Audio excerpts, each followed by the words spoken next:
like I said, with everything negative you see on social media and stuff these days, just with the virus, this is kind of cute. So, so the article's called "A Story About a Quarantine Cutie."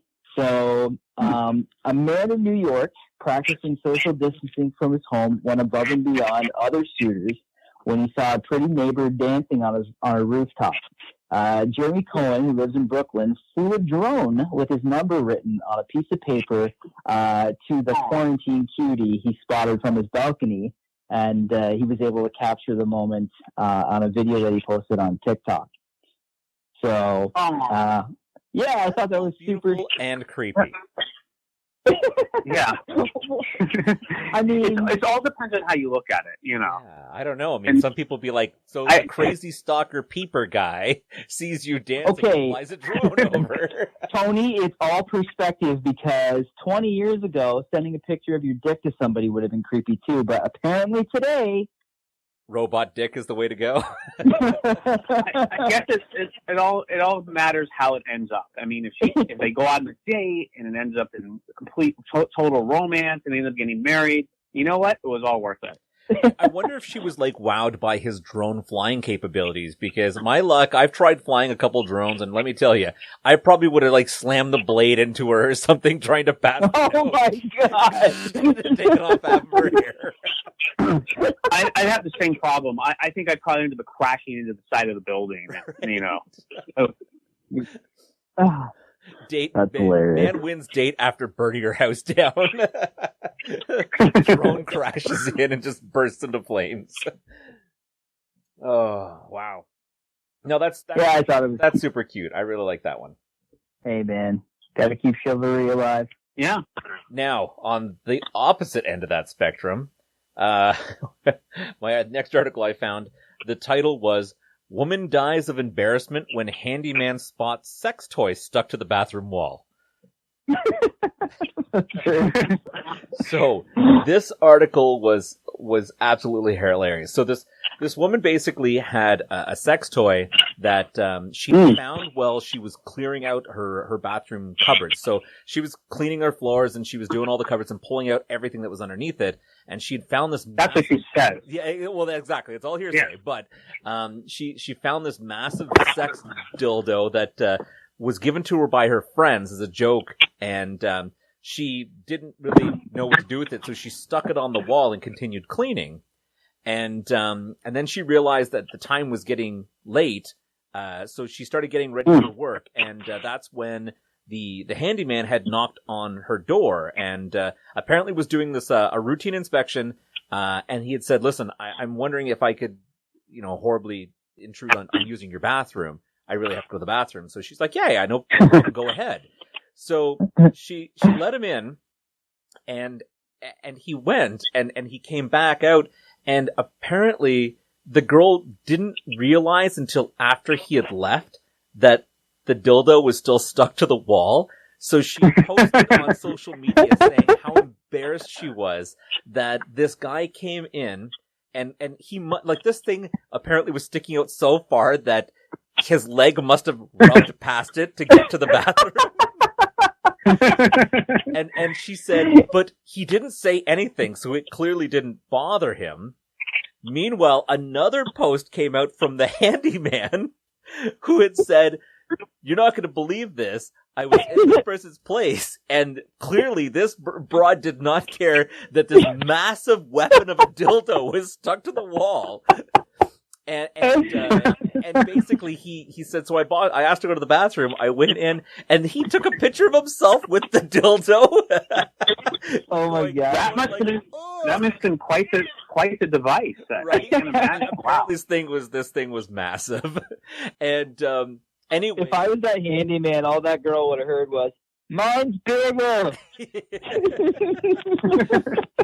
I'm just surprised he hadn't seen that before. Being a handyman, you're like exposed to pretty much everything in life, right? Things, yeah. Yeah. But the things I could tell you of being a pool boy in the past. But the you need a hand with that lotion. Right. The best part of all of it was that someone either knew them both, but had seen both articles and tagged both people in it so that they realized both the handyman was embarrassed for this person and both the girl was embarrassed. So they clearly, where like they actually realized, okay, maybe this other person did give a shit, but it was just so funny that they ended up getting tagged in both each other's posts. So now that's out there. I think it sounds like a great setup to a romantic comedy. It could be like, right? He could be the lead. He could play the handyman, Right? It's like just call it a romantic comedy. It could be called Big is Better. Right? And or the guy can say, listen, I know what I'm up against, but I'll at least pay for dinner. Yeah. That's good. Oh, man. So that is in itself, I got to tell you, a wonderful piece of art. I think it'd be a great way to meet people. I think that just warms my heart. I think that's a great way to. That's actually better than the drone story. It's like the deleted scenes from The Notebook, right? Yeah. Those are outtakes. Oh, that's good. All right, so Oliver, it is time to turn the show over to Oliver Robbins. Okay, and I'm here, ready to take over. It's perfect. Whatever that may mean. Right. Well, I mean, the best part is let's start talking. Actually, you know what? Let's jump right in and start talking about Celebrity Crush, your new movie. Yes, so Celebrity Crush is a movie we made with my friends and I. We made it last summer, and we're wrapping it up right now, and it should be out May 26th. And the storyline is kind of autobiographical in some ways. Last couple of years, I've been doing these horror conventions. We meet your fans, and I was thinking, what would happen if I met the craziest fan on earth? And I kind of changed things around a little bit. So there's this character who was in this movie called Chain-Faced Clown that came in 1985, which is like this cult classic film from the era. And lo and behold, has a whole new fan base right now. This fan base there.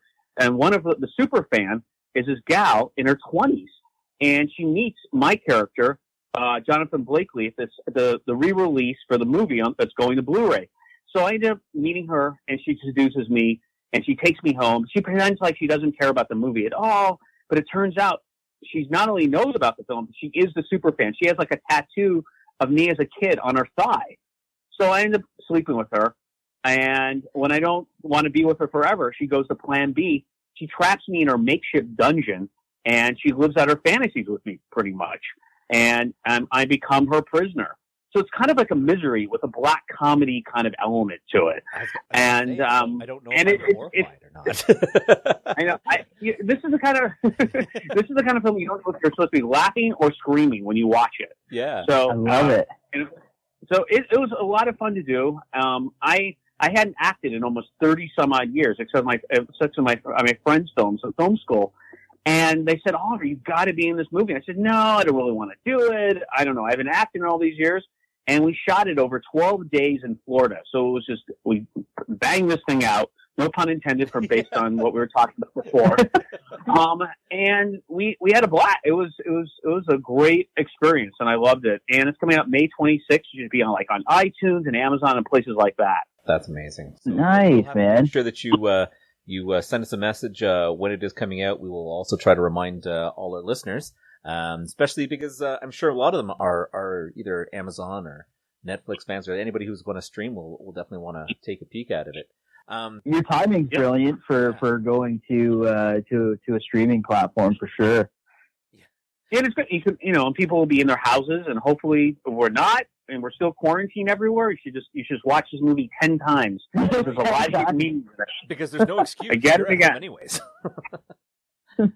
You love Celebrity Crush. There's nothing else to watch. This is the only film you should watch on iTunes. Right. If you don't see it any less than 10 times, you really don't understand the meaning of it. Right. I mean, if you're going to do anything in 2020, you won't remember the coronavirus. You will remember Celebrity Crush. Yeah, this film is going to be the most impactful experience of your entire life when you watch this film. Awesome. Where's the trailer for it up? You can watch the trailer at celebcrushmovie.com. So it's just CELEB Crush and then movie.com. It's also on iTunes, not iTunes. It's also on YouTube and you can Google it and it'll come up and you can watch the trailer and get ready for Celebrity Crush, May 26th. That's Love it. Yeah, I'm looking forward to that. That's my shameless promotion. I figured I had to do that. Hey, man. For sure. No, you know what? We'll probably even link that trailer into our Facebook page for you guys. Yeah, let's do it. Yeah, for all I appreciate that, listening guys. to this right now, and obviously not. We don't want you YouTubing and driving, so wait till you get home, re-listen to it, and we'll post it up. We definitely want you to be safe. Yes. Yeah. So I have a couple questions about that character. The first one is, and maybe you can't tell me because you don't want to give it away, but does he sleep with her before he finds out she has the face of the tattoo, or after? No, actually, he ends up before. He actually sleeps with her before, and that's actually in the trailer. So I'm not giving anything away. Okay, so he notices after they've had sex. He sees that, and it's it's dark, and you don't really see everything when you're doing that kind of thing. That's true. So it's and we discovered the character Emily is this complete sociopath, and she's beautiful, she's crazy, but she's also completely obsessed, and she'll stop at nothing to make sure that Jonathan will be with her forever. Wow. Nice. I would have been even more creeped out if it was like, whoa, you got a tattoo of my face on your. Yeah, let's do this. I would have been like, it's like maybe you should have stopped right there. Hey, man, if you were super narcissistic, that would definitely make a little. That would make him definitely a little more interesting of a character. Yeah, right. Then it'd be like a sociopath and a narcissist. Yeah. Ooh, you have a tattoo of me. Wow, let's get it on. Right? And then afterwards, I'll get a tattoo of you. Yeah, so look at that'll be right? in the sequel. Yeah, right. Plays Emily. Sorry, was that Maddie? Oh, I was just saying, it was Alyssa Schneider that played Emily, right? Yeah, she was fantastic in it too. She's out of Florida, and Michael Baumgartner discovered her and said, "You have to." She's the perfect actress for this role. So she did an audition for us, and she actually just did it on her iPhone. She read it, and I thought she was completely insane in the best possible way. Yeah. And I called her up and said, "Alyssa, you have this part. You are Emily too." And strangely, she's not like the character at all, though. She's the sweetest gal, and but she morphed into that role when she was doing that part. That's great. That's awesome. Because that awesome. Could truly go south and almost biblical if you found someone who was too good for the part and they weren't naturally sweet. Yeah. Then they just version of this. I've met people like that. I went to one of these horror conventions once, and this gal, she came up to me and she said, "I made you honey. I got my honey for you." And I'm not kidding. She actually made physically her. She has bees, and she thought this was the beginning of a love story between the both of us. And when I said, I thank you so much for the honey, and we can stay friends on Facebook, she got very upset when I didn't reciprocate the romantic advances. Were you literally got this napkin I blew my nose in. Yeah, here it is too. It was things. Here's fluids for fluids. Yeah, you can. I'll take your honey. You can have my napkin. Yeah, there you go. Right. She uses it as a cape on her hair doll.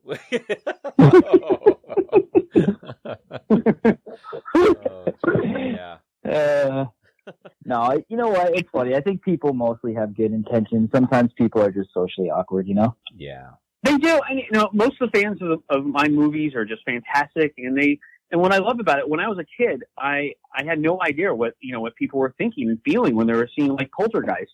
And now they can share, this experience with me. They can say, "This is what I saw it on my first date." And I always wondered that when I was a kid, like, what were they actually thinking? What were they feeling when they were watching my movie? And when you go to these conventions, it's really fantastic because they can really share their life experiences with you when they're not trapping you or seducing you, that is. I would have never have thought of Poltergeist as a first date movie. You don't think about that, but it actually is. If you get scared, you fall into someone's arms, and it's a great way to make that first move, I would think. Yes, true story, Tony. The old thing, yeah.